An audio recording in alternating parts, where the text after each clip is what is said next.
Hey guys, alright, so I'm at a CMU block basement, and you know, the reality of it is it sure doesn't look like a block basement. Well, that's because there was some coatings done to the wall. And I would have to believe that the coatings were done to try and mask and do some waterproofing to the block that's below, because we can see the block starting to show itself as it mirrors out. And we can also see that the pieces of concrete are starting to fall off. This was probably never supposed to be there, but this is falling off in these coatings. So we've got to get a good chance that we're going to have to get outside and do an outside dig and seal on these corners, because the blocks are starting to fill up with organic material. That means something that naturally occurs. Mud, earth, things that pushed in. The house doesn't have an eave on the end of it. Doesn't make the house bad, but it allows the water to drop straight down, which is probably our why it pushed in.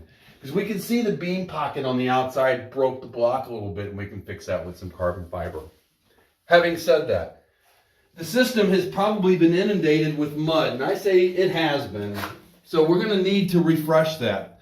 The pump does work. I got splashed with it when I opened the lid because the top part wasn't glued on. Not a big deal, not throwing rocks, but we do know the system was operating. Efflorescence, though, is what we see when water is left on the floor. So we know the system is failing. Not a big deal. Putting a new drainage system in isn't a big deal. So we'll talk about that. Secondly, these are called tie-back plates. These tie rods, these ends go into the yard, and there's probably another plate in the yard, or there's something that's holding it still. These seem to be operating as designed.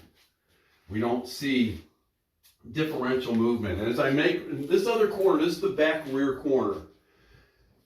The sill board, which is what these sit on, we can't see any of that outside because that's all been the rocks right up to the top of the siding. So we're not able to really inspect that situation, and that would really need to be dropped outside. But we're probably going to have to do a dig and seal on this corner as well, digging all the way down to the bottom of the footings to seal this so that we don't have the mud coming in. Now, as we make our way around to the other side of the basement, we can see that we have little to no movement after these have been put in, because I would imagine the wall was coated and we have very little breaking. So this glass block window would have also been shattered and splintered, and it's looking pretty good. The sump pump over here was operating, as I said.